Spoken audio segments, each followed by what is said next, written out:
자, 그렇다면 에웃의 투톱 파트너였던 삼갈은 어떤 인물이었을까요? 첫 번째 글을 묘사하고 있는 내용은 아낫의 아들 삼갈이라고 표현하고 있습니다. 여기서 이 삼갈이라고 하는 이름은 전형적인 히브리어가 아닙니다. 그래서 아마 히브리 사람이 아닐 것이라고 하는 추측을 하게 되죠. 더군다나 아낫의 아들, 아낫이라고 하는 표현은 가나안의 전쟁의 여신입니다. 그리고 아낫은 바알의 누이이자 그의 아내로 묘사되는 여신입니다. 여기서 아낫의 아들이라고 하는 표현은 아마도 아낙과 같은 남자, 곧 전사를 지칭할 때 사용되던 표현인 것 같습니다. 그런 점에서 아낫의 아들 삼갈이라고 하는 이 표현은 삼갈이 이방인 출신인데 이스라엘의 용병으로 들어와 있던 인물이었음을 우리에게 암시를 해줍니다. 그러면 왜 하나님께서 이방인인 외국인인 삼갈을 사사로 세우신 것일까요? 자, 그 정확한 이유는 오늘 본문에 나와 있지 않습니다. 그러나 분명한 사실은 하나님이 이방인임에도 외국인임에도 이스라엘의 사사로 세우셨다는 것이죠. 여기서 우리가 배울 수 있는 하나님 어떤 분입니까? 하나님은 인사에 있어서 차별이 없는 분입니다. 자, 하나님은 사람을 세울 때 지난 시간에 배웠던 것처럼 장애인도 쓰십니다. 약점이 있는 자도 쓰십니다. 출신에 있어서 순혈주의를 뛰어넘으시며 하나님 나라에 필요한 사람들을 모두 다 모아주시는, 하나님 나라에 필요한 사람들을 다 포용하시는 사랑과 관용과 자비의 하나님이심을 우리에게 계시해주고 있는 것이죠. 그런 점에서 우리 오늘 한국교회 안에 지역성, 또 성에 의한 차별, 또 학벌에 의한 차별들이 있어서는 안 될 것 같아요. 어느 대학 출신이다, 지방대 출신이다, 이런 것들이 교회 안에서 장벽이 되고 이런 것들이 하나님 나라 일을 하는데 걸림이 된다면 그것은 하나님의 모습과 일치하지 않는 길을 가는 것이죠. 이런 것들을 따지지 않고 그리스도 안에서, 복음 안에서, 진리 안에서 하나 되어가는 그런 공동체를 이루는 것들이 필요하다는 것이죠.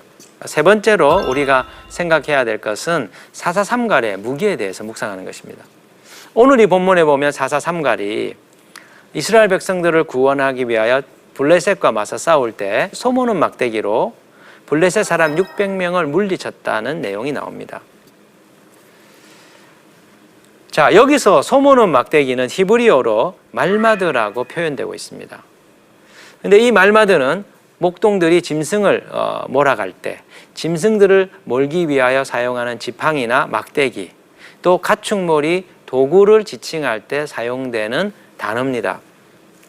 여기서 사사삼갈이 소모는 막대기를 사용해서 블레셋 사람을 패배시켰다라고 하는 이 표현은 삼갈이 아마도 양들을 몰거나 가축을 치는 목자였을 것이라고 우리들에게 암시해 줍니다.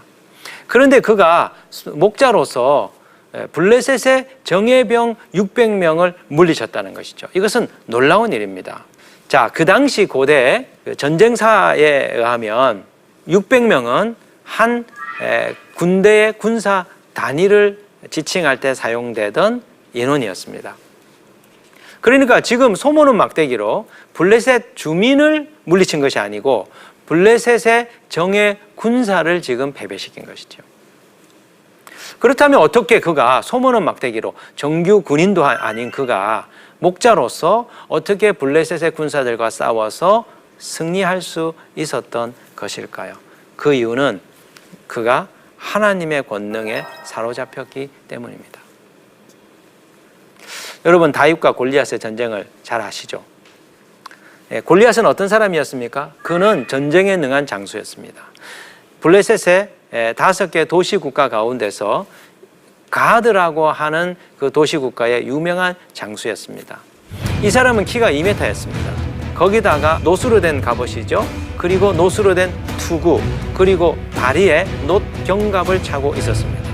더군다나 그의 손에는 창이 있었죠. 철로 만든 창을 들고 있었는데 그 무게가 자그마치 600세겔이었습니다. 어마어마한 무게의 창을 가지고 그가 전쟁에 나갑니다.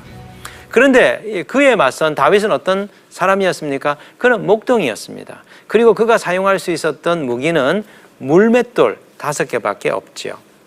그런 맨몸으로 갑옷을 입은 것이 아니었습니다. 맨몸으로 물맷돌을 들고 나가 골리앗과 전쟁을 합니다. 그런데 그 결과가 어떻습니까? 저와 여러분이 이미 알고 있듯이 그 결과는 다윗의 일방적인 KO 승이었습니다. 어떻게 이런 일이 벌어질 수 있었습니까? 맨몸으로 나간 소년 다윗이 어떻게 그를 물리치고 승리할 수 있었던 것일까요? 그 비결이 사무엘상 17장 45절에 나옵니다. 다윗이 블레셋 사람에게 이르되 너는 칼과 창과 단창으로 내게 나오거니와 나는 만군의 여호와의 이름 곧 네가 모욕하는 이스라엘 군대의 하나님의 이름으로 내게 나아가노라. 다윗은 무기를 가지고 나간 것이 아니라 전능하신 하나님, 그분을 의지하여 나아갔던 것이죠.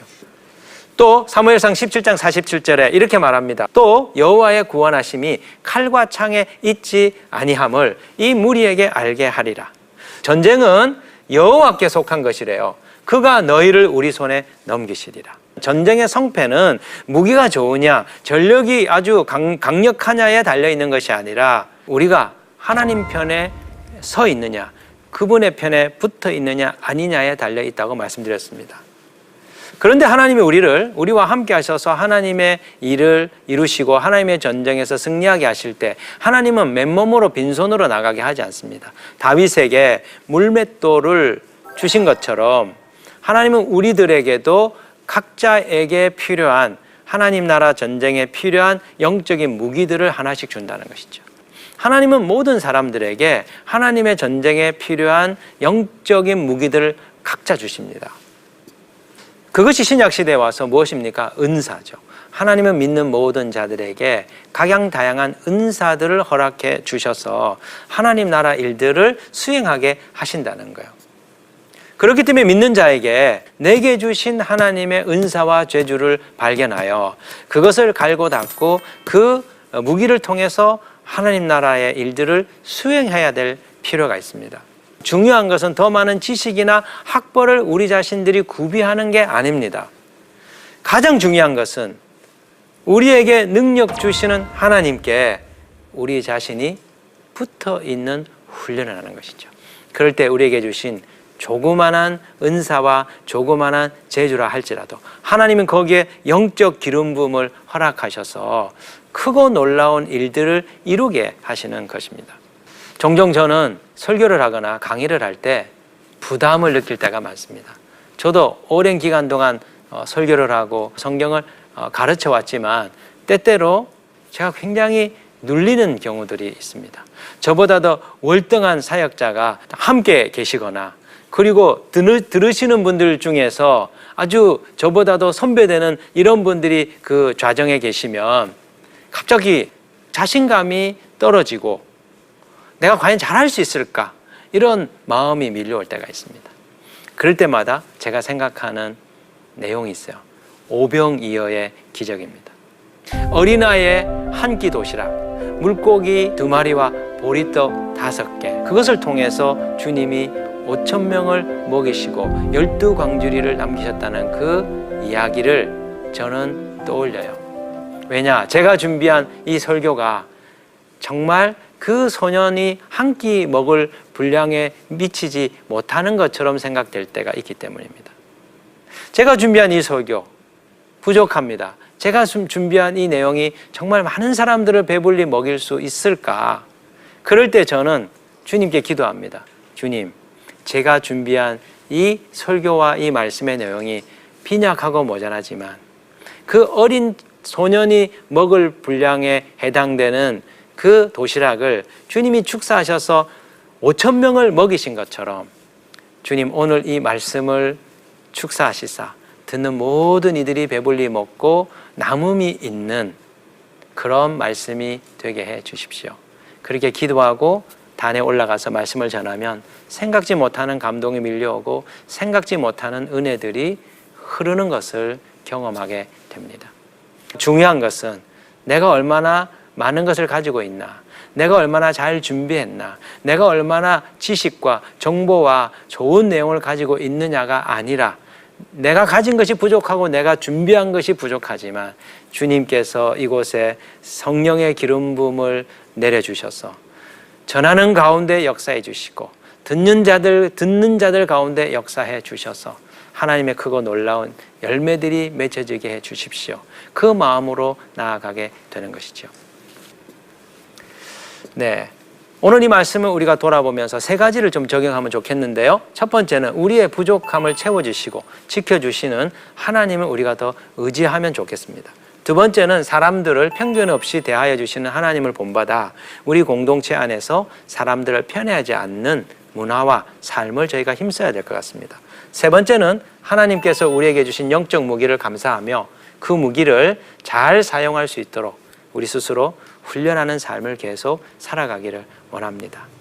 다음 시간에는 사사 드보라에 대해서 함께 공부해 보겠습니다. 함께 해주셔서 감사합니다.